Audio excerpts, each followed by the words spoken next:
Felicitous greetings, fellow fanatics. Welcome back, ladies and gentlemen. I'm Adam Thrag, and today we're taking a look at Monster Run, a kaiju medieval fantasy action RPG by Interactive Fate. Without any further ado, let's dive in. In Monster Run, you'll take on the role of a massive feline that is attempting to destroy an army of invaders. Yeah, that's about all the story you really get. You're a nature spirit and they're deforesting the area, so that brings us to one very important question. Is anybody going to make a hey bye mod for this?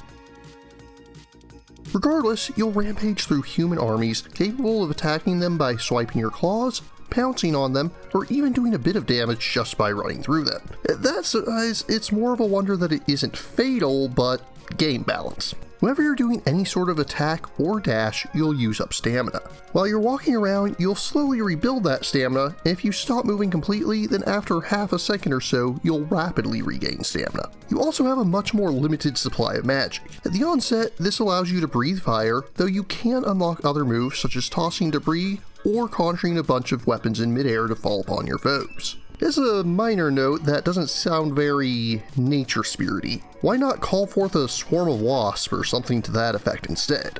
Regardless, the only way to regain magic is to defeat enemies, so use it wisely. When you level up, you'll be given a number of skill points and 3 abilities. You can reserve any abilities you cannot afford yet, otherwise they'll be re-rolled when you level up again. And if you don't want any of the current abilities, you can reject all of them for an extra skill point, though obviously you won't be able to spend that until after you level up again. Abilities can improve a specific attack, unlock new combo attacks or magics, increase your maximum HP or magic, or simply give you an extra boost of healing. However, your main way of healing is actually just going to be by scavenging food left behind as you defeat the invaders. Simply move toward food and you'll automatically eat it if you're injured. There's a decent variety of enemies, along with a bestiary to keep track of them all. Basic enemies will either poke you with spears or shoot at you with arrows. It should also be noted that with good timing, you can actually swat arrows back at your foes, and any arrows or debris that you send flying with your attacks can damage enemies, which is a nice little touch. However, because healing is so limited, it feels like much of the game is about hit and run.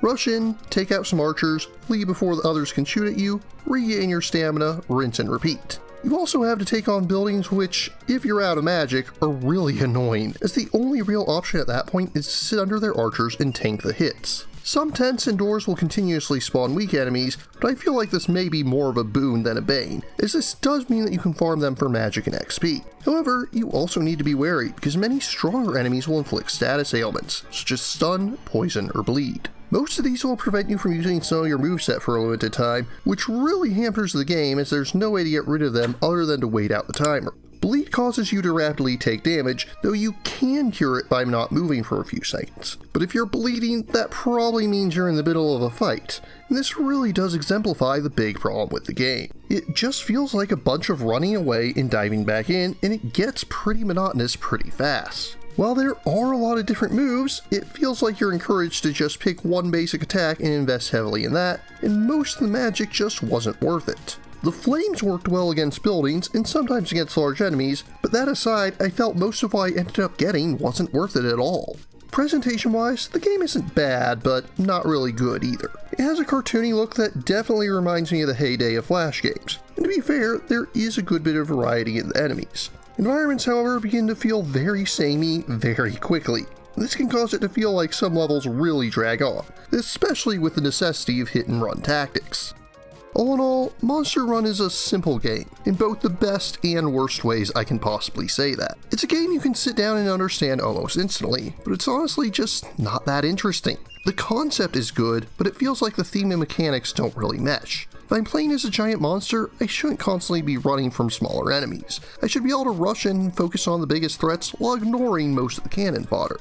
However, this is a game where you definitely have to think of every enemy as a potential threat. You don't want to get surrounded, and to make matters worse, those status effects are absolutely overtuned. I don't mind challenging games. I reviewed some very difficult ones on this channel before to positive results, but the difficulty in this one doesn't just feel hard, it feels very awkward. Especially with the fact that there's very little you can do against foes that are positioned above or below you. There's an interesting concept here, but it ultimately falls pretty flat. In conclusion, I find Monster Run to be worthy a mediocre 6.5 out of 10.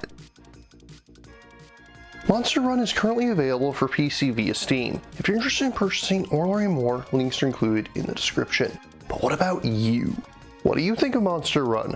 What kaiju games do you recommend? If you have any questions, remarks, or opposing points of view, leave them in the comments down below. And don't forget to like, share, subscribe, and ring that bell. If you really enjoy my work, please consider funding my channel on Patreon. Until next time, farewell, fellow fanatics.